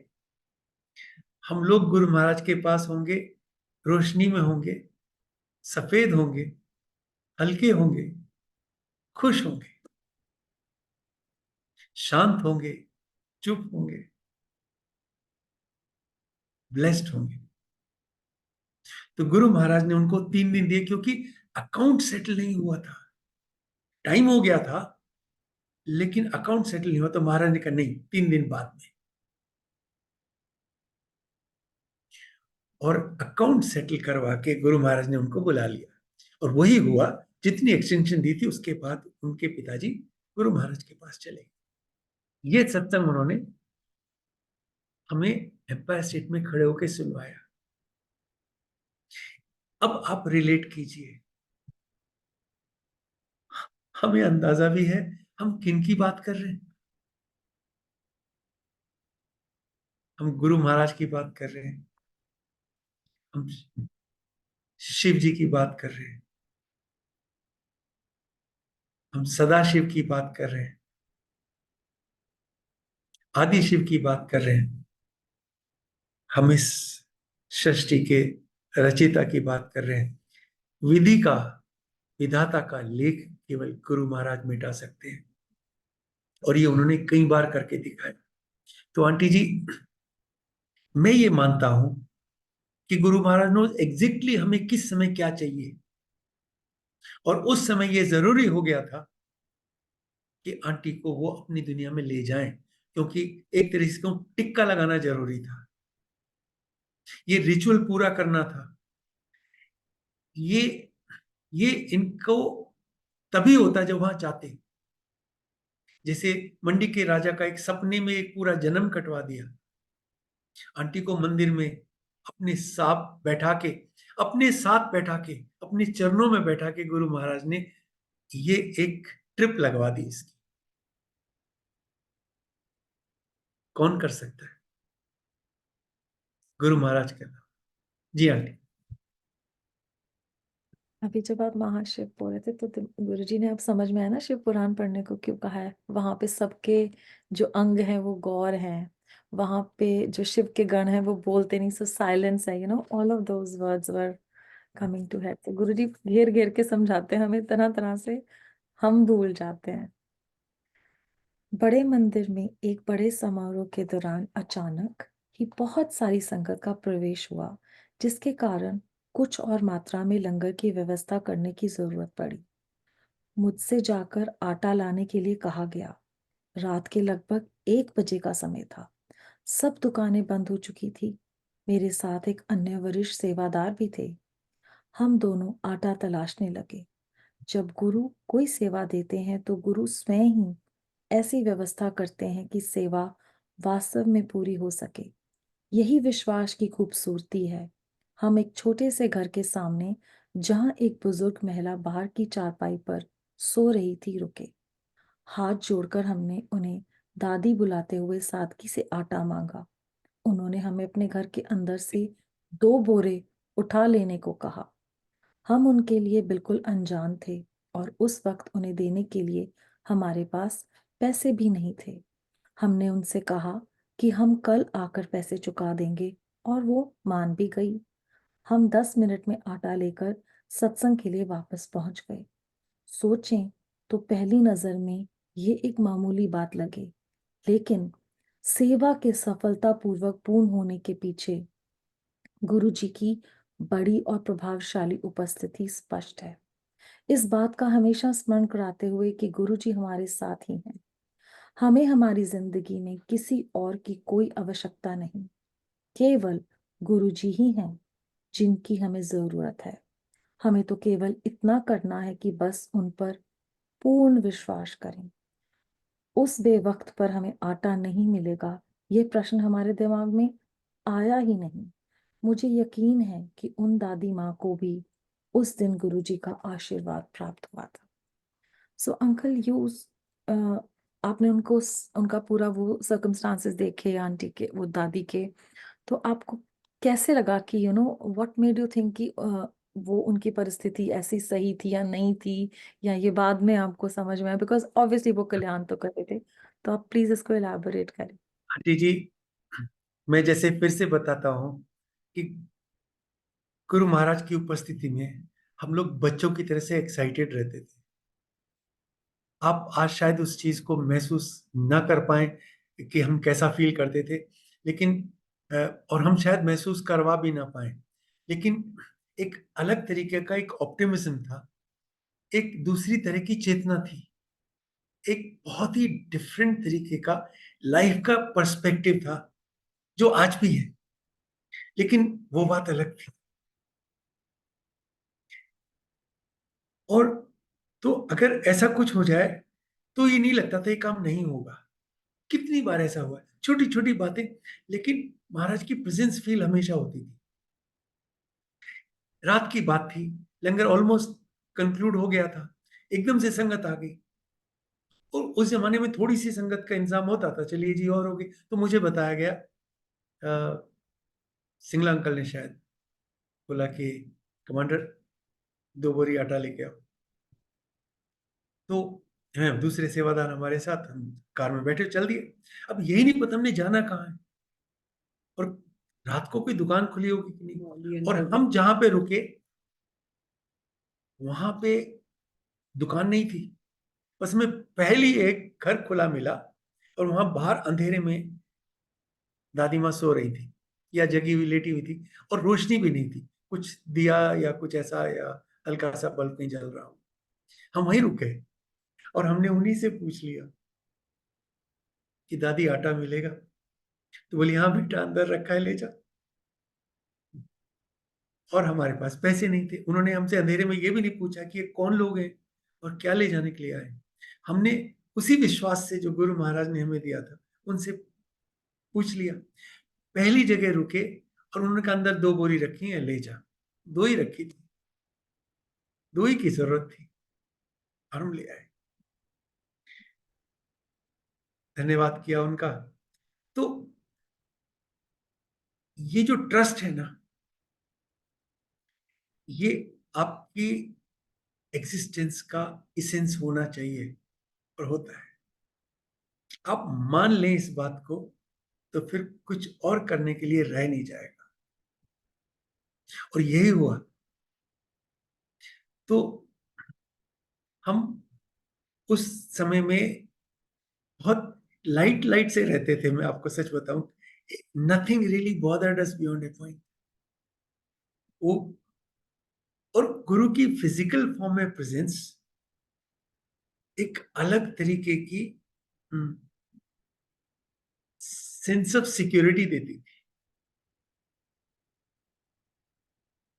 और वो महाराज है ना, बस उतना ही। आज भी बात वही है, महाराज है ना, गुरुजी है ना।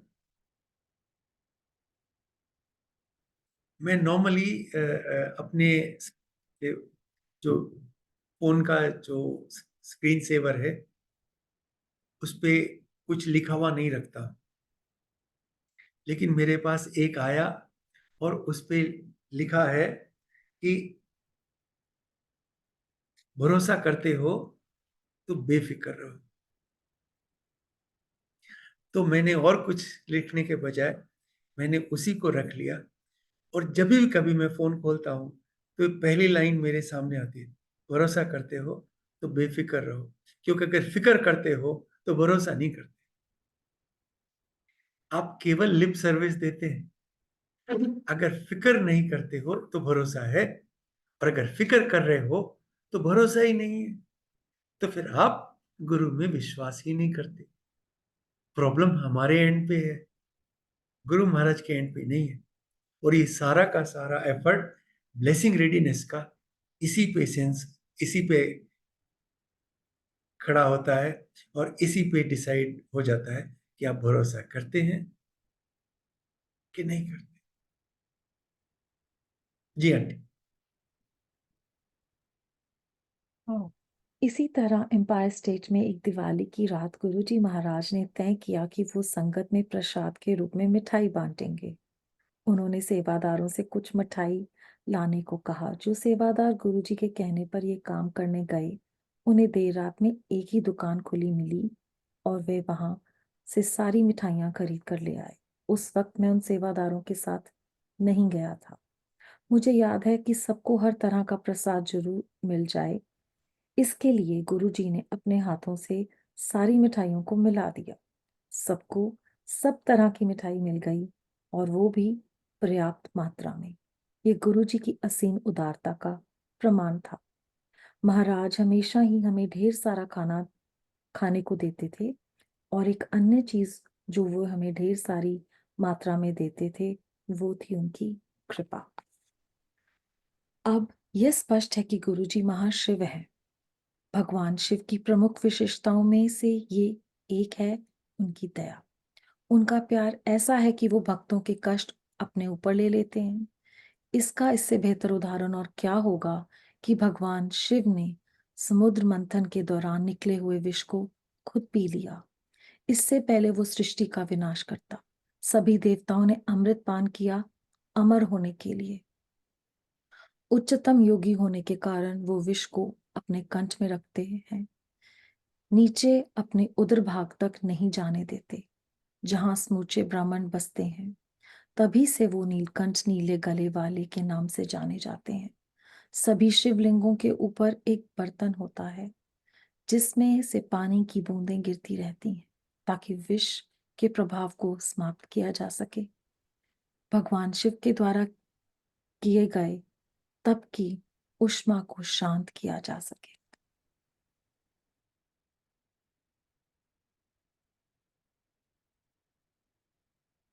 आंटी, आप अगर ये मान के चलेंगे कि गुरु महाराज ने जो हुक्म दिया है वो पूरा होगा, आपको केवल उस प्रोसेस का हिस्सा बनना है।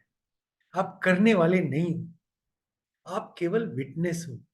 आप गवाह हो कि गुरु महाराज की दुनिया में उनका आदेश किस तरीके से फलित हो रहा है।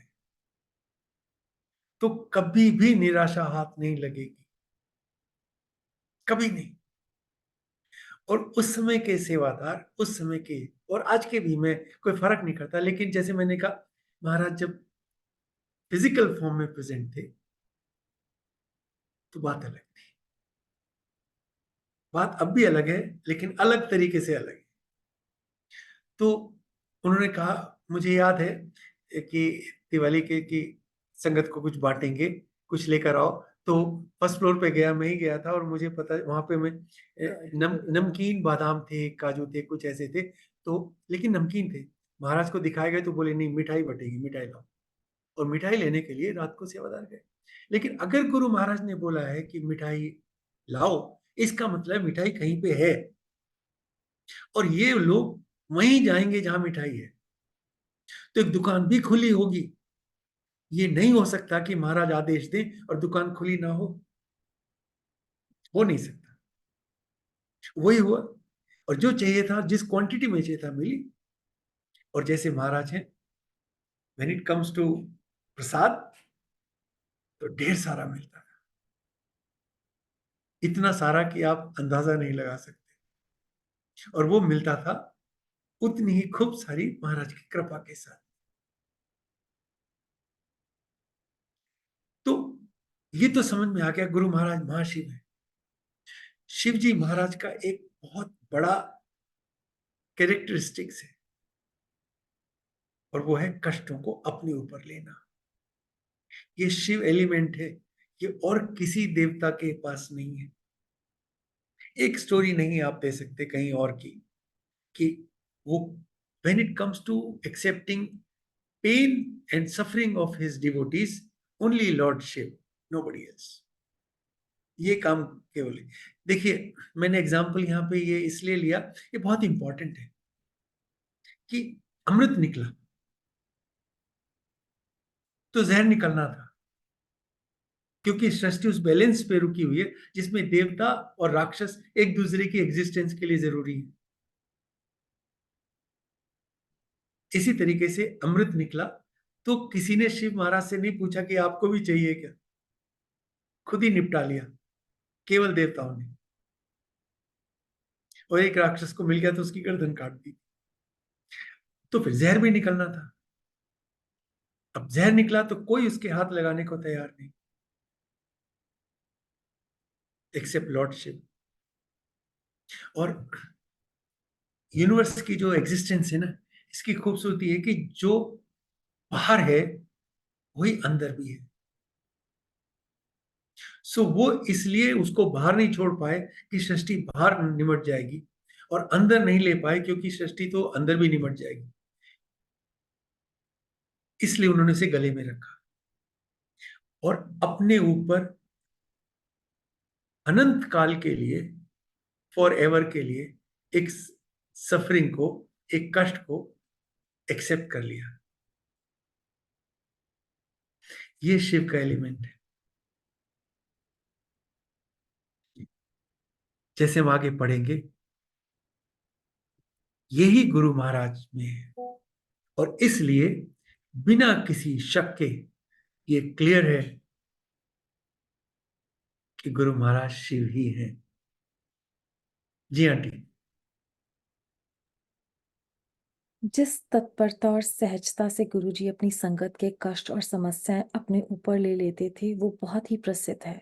जिस तरह भगवान शिव ने विष पिया था, महाराज ने उसी तरह हमारी जिंदगी के सभी जहरों को निकालकर स्वयं धारण कर लिया था। यह केवल सैद्धांतिक या दार्शनिक स्थिति नहीं थी। हर रोज महाराज संगत के कष्टों को अपने ऊपर लेने के कारण खुद कष्ट भोगते थे। एक अनुयायी ने एक बार उनसे पूछा कि गुरुजी, आप क्यों कष्ट उठाते हैं? जवाब में गुरुजी ने उस संगत से एक सवाल किया कि वो स्वयं क्या करती हैं। वो महिला एक राजनीतिज्ञ थी। उन्होंने कहा कि वो अपने क्षेत्र के लोगों की देखभाल करती हैं, ये उनका काम है। गुरुजी ने उनसे कहा कि अपनी संगत की देखभाल करना उनका काम है, ये शिव भगवान का काम है।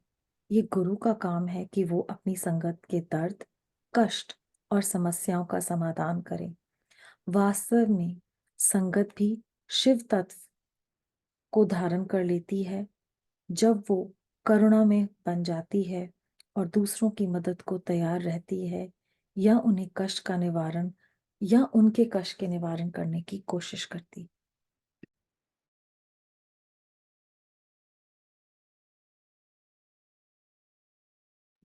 जी अंकल।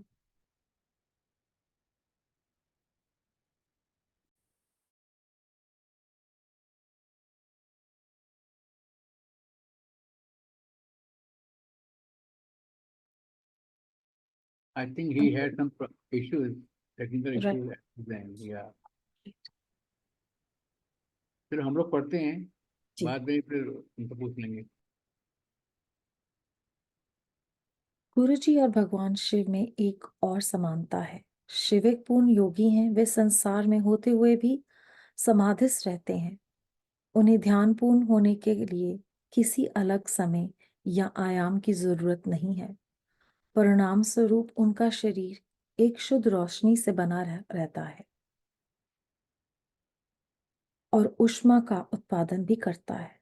संगत को यह पता होना चाहिए कि रसोई घर के बाहर कैबिनेट, जिस पर गुरुजी अनौपचारिक रूप से बैठ जाते थे, ऐसे ही प्रभावित हुई। गुरुजी के आभा की तीव्र गर्मी से कैबिनेट पर की हुई वार्निश काली पड़ गई थी और ये सब देख सकते थे। जी अंकल। आंटी जी, बहुत मुश्किल नहीं है ये समझ पाना कि गुरु महाराज शिव ही हैं। और एक कैरेक्टरिस्टिक जो शिव महाराज की गुरु महाराज में पूरी तरीके से समाहित थी, वो थी उनकी अपने भक्तों की परेशानियों को, बीमारियों को, कष्टों को अपने ऊपर ले लेंगे। तो और वो बहुत सहजता से इस काम को करते हैं, जैसे कि वो इसको एंजॉय कर रहे हैं, उन्हें अच्छा लग रहा है, वो ये सब कर पाते हैं।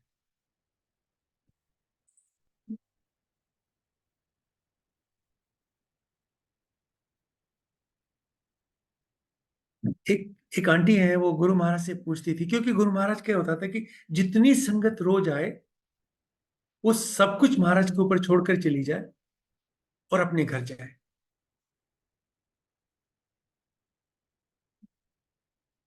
और रात को कभी आप कर्नल जोशी अंकल से पूछिए, वो काफी समय गुरु महाराज के पास आते थे, संगत के टाइम के बाद भी।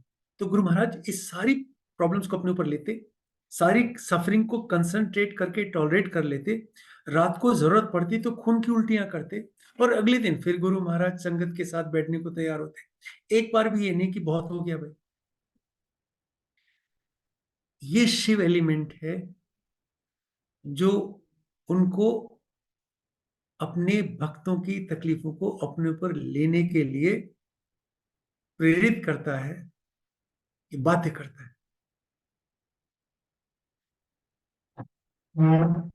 तो उनसे जब पूछा कि आप ऐसा क्यों करते हैं, तो उन्होंने उससे पूछा आप क्या करते हो। उन्होंने कहा मैं पॉलिटिशियन हूं।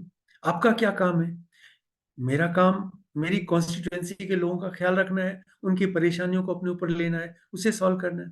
तो गुरुजी ने कहा ये मेरा काम है, ये मेरा ऑफिस है, मैं ये करता हूँ। हाँ, मुझे याद है शिव पुराणम पढ़ रहे थे, उसमें एक जगह एक वर्णन आया है छोटा सा, जिसमें देवता जो प्रार्थना कर रहे हैं शिव जी की, वो पूछ रहे हैं कि प्रभु हम तो आपका ध्यान करते हैं जब हम ध्यान में होते हैं, लेकिन आप जब समाधि में होते हो तो आप किसका ध्यान करते हो, क्योंकि आपके ऊपर तो कोई नहीं है। तो शिव जी महाराज ने कहा मैं अपने भक्तों का ध्यान करता हूं। इससे क्या समझे आप, गुरु महाराज हर समय विदाउट ब्रेक हम सबका ख्याल रखते हैं,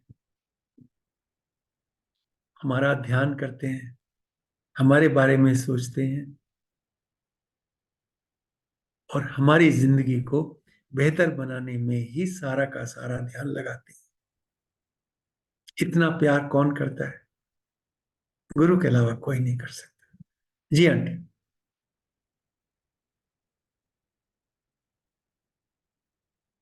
हाँ, एक चीज जो रह गई थी वो ये कि महाराज एक कैबिनेट पे बैठते थे, किचन के बराबर में।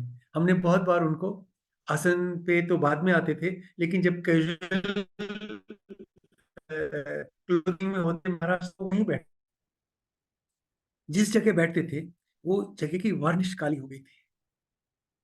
सो जो हीट उस जहर की शिव अपने लोक में हैं या एंड्योर करते हैं, वो महाराज अपने साथ फॉर्म में भी लेके आए, उससे पूरी तरीके से डिसएसोसिएट नहीं कर पाए। तो he continue to have that heat जो जहर की वजह से शरीर में, और जिसके लिए शिवलिंग के ऊपर सिंबॉलिकली हम लोग एक दूध मिले हुए जल की धारा रखते हैं ताकि उस गर्मी को शांत कर सके। और एक दूसरा एक छोटा सा बात ये भी है कि गुरु महाराज कितनी भी विंटर हो वोलन क्लोथिंग में नहीं होते थे, मैंने कभी नहीं देखा।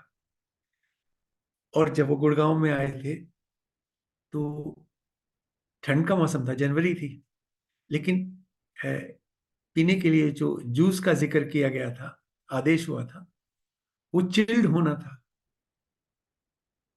Almost 0 degree. So you can relate it to that.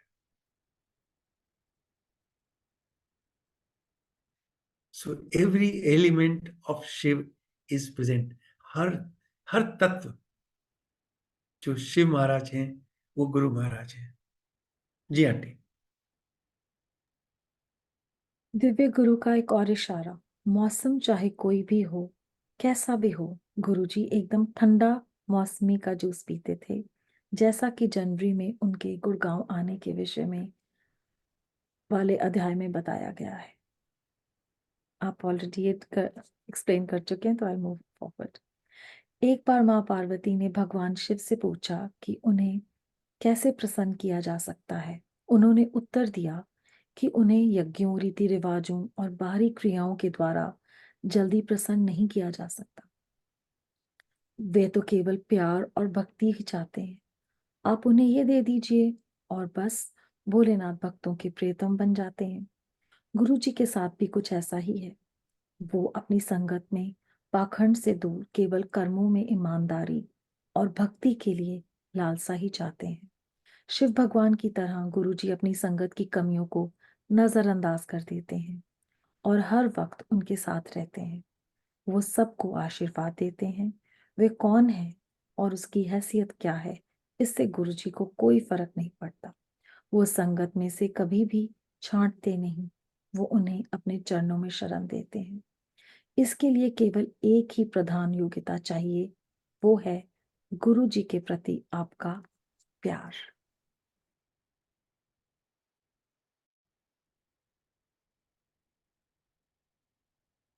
ये जो माँ पार्वती और भगवान शिव के बीच का जो डायलॉग है, ये ऑलमोस्ट इसी फॉर्म में श्री कृष्ण जी और अर्जुन के बीच में भी है। और दोनों में एक ही सवाल है कि आपको पाया कैसे जा सकता है। अगर किसी को ये बताना हो कि आपको कैसे पालें,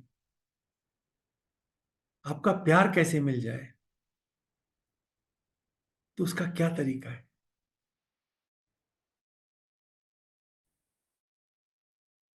तो शिव में माँ पार्वती शिव जी कहते हैं कि जो रिचुअल्स है ना, चाहे वो यज्ञ है या दूसरी क्रियाएं हैं,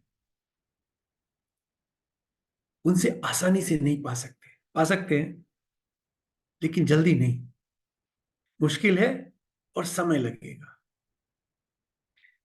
लेकिन अगर आप उनसे प्यार करने लगे, उनको अपना सब कुछ मान के समर्पित हो जाए, तो फिर वो सारी की सारी प्रोसेस शॉर्ट सर्किट हो जाती है। You are instantly there. आपको कुछ करना नहीं है, आपको खाली ब्लेसिंग रेडी होना है, आपको दिव्य आशीर्वाद के लिए तैयार होना है। और तैयार होने के लिए आपको दो ऑप्शन है, या तो सारा ज्ञान प्राप्त कर लें, सारी समझ ले लें और सब कुछ रिचुअल कर लें, जितने भी कर सकते हैं सारे कर लें, सुबह उठ के अमृत वेला सत्संग भी कर लें। उतना आसान नहीं होगा, लेकिन अगर आप उन्हें अपना मान लें और उनसे प्यार से जुड़ जाएं, तो वो इंस्टेंटली आपके हो जाएंगे। और अपने कर्तव्यों का पालन करते रहे। अर्जुन को भगवान श्री कृष्ण जी ने यही बोला था कि जो लोग तप के माध्यम से मुझे पाना चाहते हैं वो भी मुझे पाते हैं कभी कभी, लेकिन जो बस मुझे याद करके अपनी जिम्मेदारियों का निर्वहन करता है, उसको मैं सहज रूप से मिल जाता हूं। बस महाराज के से जुड़े रहिए। ये मान लीजिए आप सही जगह हैं और आप किसी भी सिचुएशन में यहां से जाएंगे नहीं। एक बार गुरु महाराज को ये पता चल गया कि अगर इसका मैंने नहीं कुछ किया तो उसका कुछ नहीं होगा, क्योंकि ये कहीं और जाएगा नहीं, मैं करूंगा नहीं, तो महाराज फिर कर देंगे। उन्हें पता है इसके पास कोई ऑप्शन नहीं, तो फिर गुरु के पास भी कोई ऑप्शन नहीं है। जी आंटी।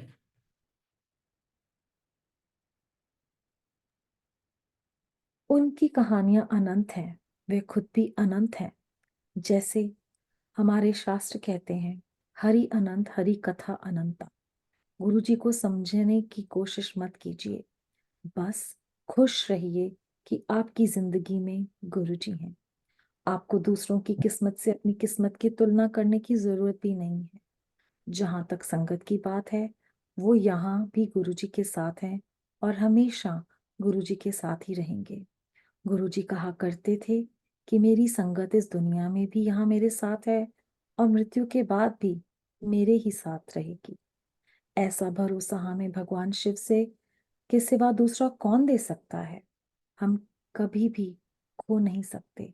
हम सदा ही हमारे प्यारे गुरु जी के साथ रहेंगे।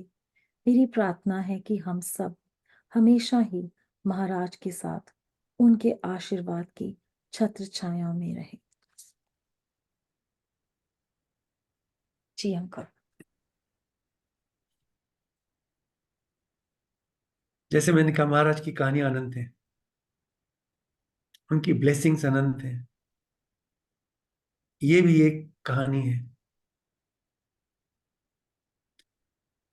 और बहुत सी कहानियां होंगी, हो रही हैं, जिनका हमें दूर दूर तक पता नहीं है। हरि अनंत हरि कथा अनंता। जो स्वयं में अनंत है, उनकी कहानियां थोड़ी सी कैसे होंगी? महाराज क्या हैं, कौन है, कैसे करते हैं, हमसे क्या लेना देना? हम तो बस इसी बात से खुश रहे कि गुरु जी हमारे हैं, हम गुरु जी के हैं। और उन्होंने हमें किसी भी वजह से अपने से जोड़ लिया ना, इतना बहुत है। मेन चीज ये नहीं है कि हम समझें, मेन बात ये है कि महाराज समझते हैं।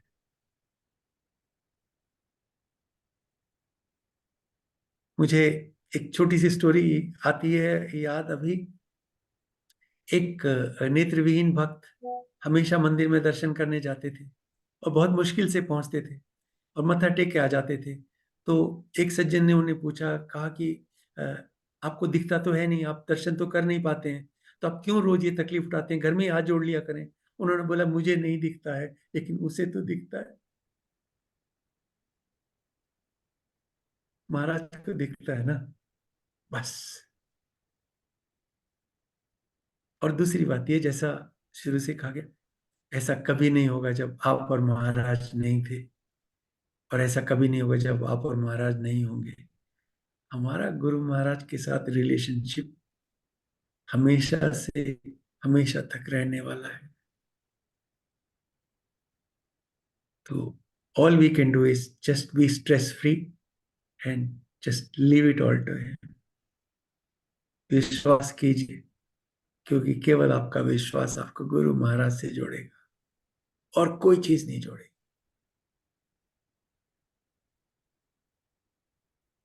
जी आंटी।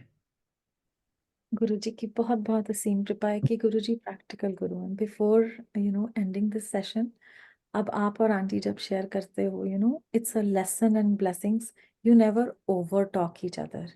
वो अनसेड जो आपका तालमेल है, वो आपको, वो जो सोल की पुल है ना, वो आपको आंटी को लाखों की भीड़ में गुरुजी के थ्रू मिलवाता है। And it's obvious in your conversation, there are pauses that are natural, there is मतलब it's a mutual respect and love that we see. तो गुरुजी हमें ये भी सिखा रहे हैं कि learn from them this aspect, I would like to add. And thank you so much to the entire multilingual team, auntie especially, I'm sure वो सुन रहे होंगे, Sheetal aunty and Seema Narula aunty if she's listening, कि गुरुजी की इस ब्यूटीफुल यात्रा में जो इस पुस्तक के रूप में है, आज हम एक रेस्ट ले रहे हैं to continue with this journey tomorrow. And ये निरंतर यात्रा है और गुरुजी ने हमें इस यात्रा का हिस्सा बनाया है। We are co passengers in this journey with Guruji संगत and blessings of Guruji in this beautiful दिव्य आशीर्वाद के लिए तैयार। तो बहुत बहुत अपॉर्चुनिटी फील हुई, ब्लेस्ड फील हुआ कि गुरुजी ने चुना उस स्पेशल चैप्टर के लिए जिसमें मेरा एक बहुत डीप सत्संग है, which I've never shared with anybody with his hukum, would never share till he says. And as uncle said कि गुरु जी डिसाइड करते हैं। We had planned कि ऐसे ऐसे ऐसे होगा, वो planning was gone out of the door because I don't have the gadget that had everything recorded कि इसके बाद ये उसके बाद ये। So the flow happens, it is he who is doing। आपने बहुत सही कहा, वो याद कराने के लिए ये छोटे छोटे एक्सपीरियंसेस हुए। Aunty could not unmute herself. So these are the live and practical lessons that Guruji gave to all of us in today's session. Thank you so much to everybody who is listening. सारी संगत का भी शुक्राना, और कल भी जय गुरु यही जी, session। जय जी, Guru ji. over to you, I'll be Resham। requesting Sheetal aunty, over to you Sheetal aunty. अच्छा, अभी इश्यूज हैं, she has still issues, no problem. गुरु संगत की तरफ से अनु आंटी, बहुत बहुत आपको आशीर्वाद। आपने बहुत अच्छे तरीके से आज पढ़ा है, नरेट किया है, और मैसेजेस तो खैर मिल ही रहे हैं इस पुस्तक से सब संगत को। और thanks a lot commander Sharma uncle, Kamlesh aunty, Sheetal aunty, Seema Durla aunty, सबका बहुत बहुत धन्यवाद। अब हम सब महाराज से आज्ञा लेंगे। कल गोपाल सेठी अंकल जी आएंगे रीडिंग के लिए, जस्ट दिमाग में आया बताने के लिए।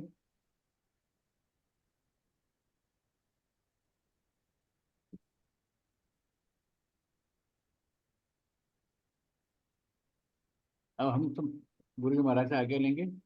जी, शुक्राना गुरु महाराज, अनंतम अनंतम शुक्राना गुरु महाराज।